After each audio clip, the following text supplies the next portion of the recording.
is the whole issue of impairment.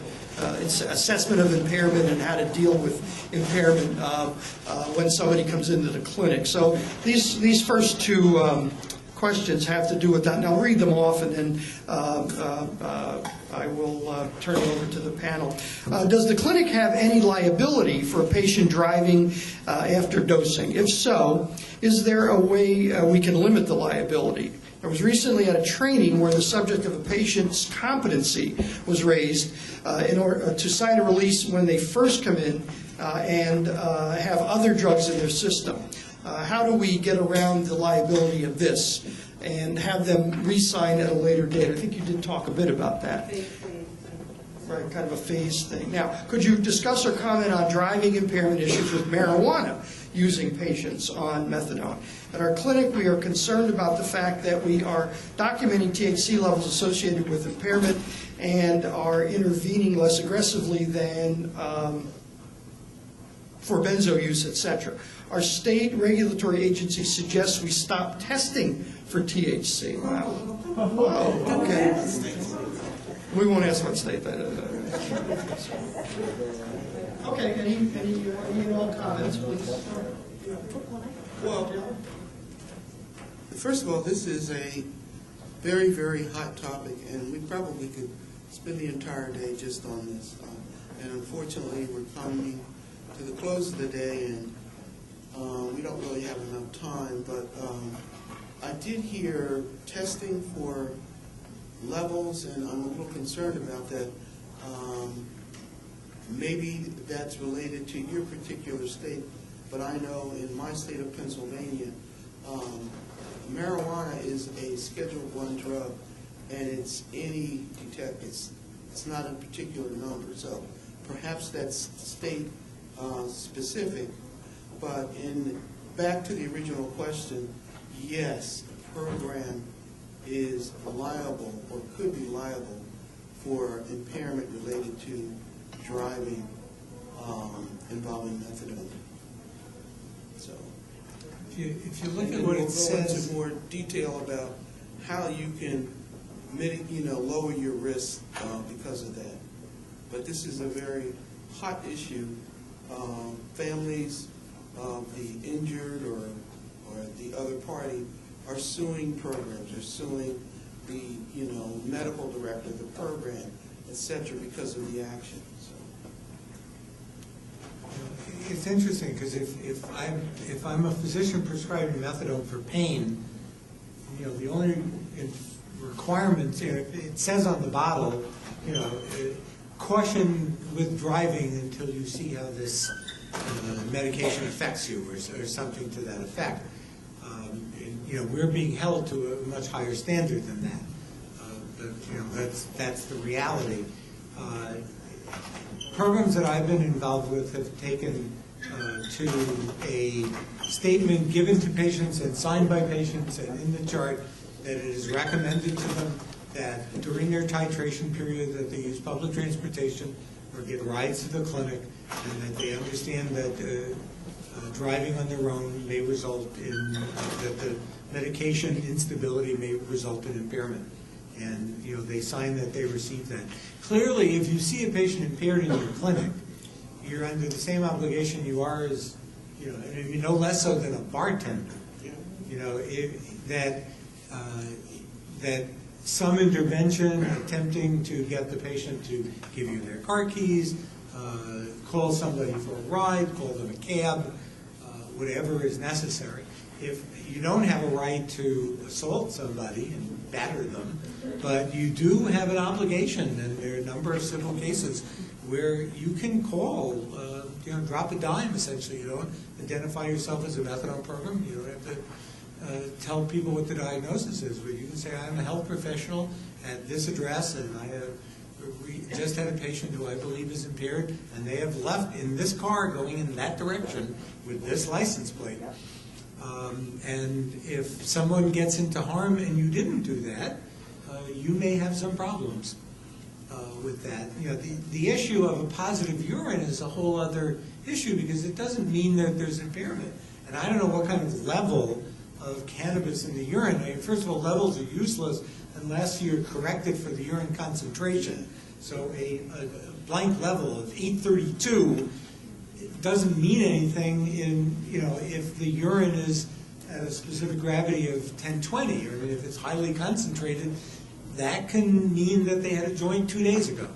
It doesn't specifically mean any kind of impairment, and it's a clinical issue. So I think the issue, for us is having policies regarding evaluating patients who appear to be impaired. If patients are showing up with non-prescribed drugs in their urine drug screens or saliva screens or whatever, having the ability to do and document an assessment that indicates whether that patient has any demonstrable impairment or not.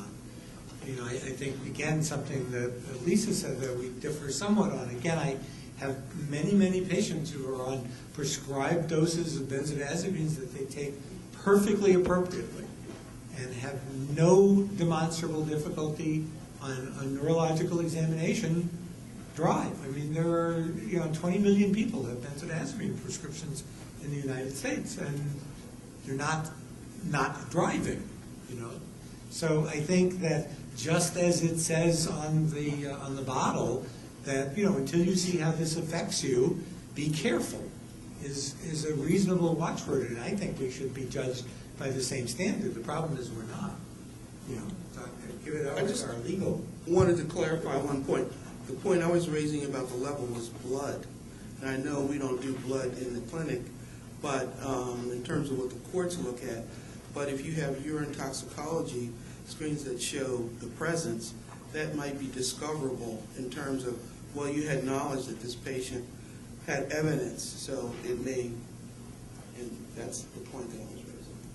But I agree that urine levels don't correlate with impairment. No, but they might put you on, that might be a heightened risk pool. Yep. Risk pool. Right. And the folks on benzos, until you can establish that they take them well, would also be in a heightened risk pool, which should just mean that there's a higher likelihood. So it would warrant heightened action or a higher standard than normal. But like the case law in different jurisdictions, and that's beginning to, where we're beginning to see OTPs held liable or third-party plaintiffs be allowed to proceed to litigation. They're all they're different theories upon which the judges are ruling, and it depends on, of course, your jurisdiction. And also, they're very fact-specific.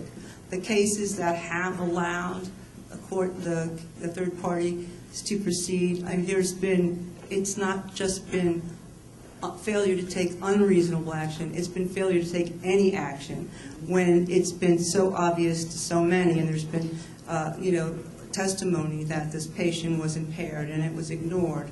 The first thing you need to do under those circumstances when impairment is suspected is to not medicate, absolutely not medicate.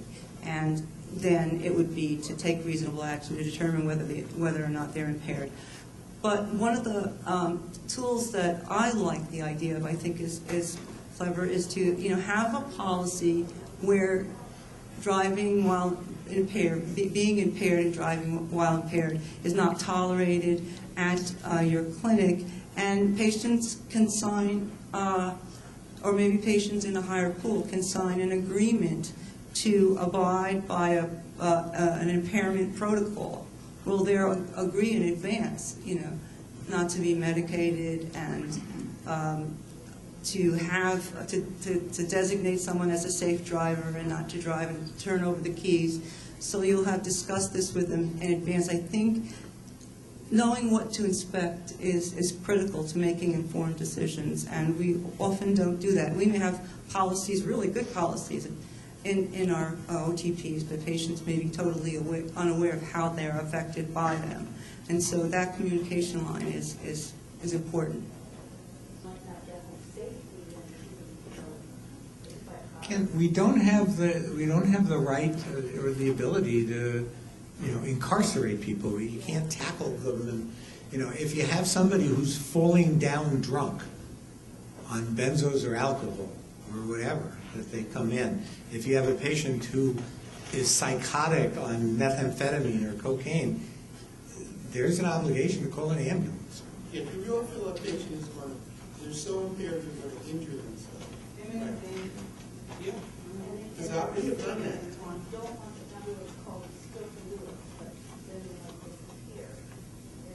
Well, all you can do is what you can do. Again, we can't tie people up. We can't, they can say I'm walking, but they have a car a block away. Or, there's, I think Lisa said earlier, most courts, are reasonable in these kinds of things. They can't, again, if the question is, well, how can I help how can I keep from being sued? You can't. What you can do is reasonable things so that, one, it's very unlikely that a lawyer looking at it is going to say that this clinic acted in some unreasonable way. And even if they do, they're not going to find a court, they're not going to find a jury that's going to believe that, and that's the best we can do. As an OTP, you don't have an obligation to prevent harm, just to act reasonably in trying to prevent it, so that you're not left with questions like, well, why didn't you do this? And so there aren't those kinds of questions. So. Yeah, I think, and I do a lot of DUI assessments in one of the jobs that I do, and we've had to look this up any number of times on patients that are naive to opiates, patients that are tolerant to opiates, and their ability to, on paper and pencil and computer tests, simulate driving, etc. And it's fairly clear that the critical time is when you're starting somebody on and getting them up to their dose, and for a period of a couple of weeks. That's a critical time. Beyond that, as I think Dr. Torres said, when you are stabilized on your dose, and this has been shown in both paper and pencil and simulator tests, there's very little, if any, impairment in terms of driving. That's all I can speak as in terms of driving. And even to the point where in one study, they had somebody that was stabilized on a dose of methadone. They gave them as high as 33% more methadone on one day to see what it would do. And there still was no impairment in terms of driving. So once you're stabilized on your dose, and this was with pain managed and with OTP patients, you're pretty well stabilized. I think the issue of impairment beyond that initial couple of weeks comes in with the use of other substances. And that's the big thing. And then you have to have your, are you going to hold the dose, are you going to, and then that whole process. Fair. Yeah. Unfortunately, this has become, again, another sort of cause célèbre. There are some states that have per se laws where if you have methadone on board, you're impaired, whether you are or not. They don't even have to test you for impairment. There are only a few states that do that.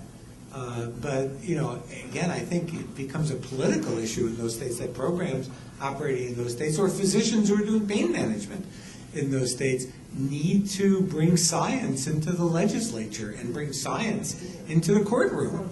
The judges don't have a right to practice medicine. It's a felony, last I heard, practicing medicine without a license. But they do. And we need to, we're not being stable enough for a take-all, need to come in. They'll decide whether they come in or not anyway. They do now. And if they miss enough, then, you're going to do something about it. Mm-hmm. Just a question. I've heard about mentoring programs for practitioners in methadone maintenance programs. Can you tell us a little bit more about that? Yeah, I didn't know if you, I think you have this in your packets. I'd encourage all of you to be involved with, this is, first of all, it's free. That's the number one, not one of the advantages. It's a free service that is coordinated through SAMHSA and the American Society of Addiction Medicine, ASAM. Originally it started out with buprenorphine, but it's now been expanded to methadone. and you can simply contact the project and identify a mentor that is local to you that you can communicate with by email, by phone, and in some cases, if it's close to where you live or work, you can go to the mentors program and observe certain activities. So again, this is an excellent resource that you can take away for your continuing education or questions and get involved with. And again, it's free, doesn't cost you anything, and there are people who are identified as mentors throughout the different regions of the country. So, you know, you should have a mentor that's close to you or within your area. So take advantage of this because it's an excellent activity. And even on the website, there are documents that are for you to review and have guidelines or clinical guidance. So take advantage of the mentoring organization. Okay, well, thank you very much. I guess there's some housekeeping, Mike, you're going to do. First, can I ask for a round of applause for our panel? Just have a second.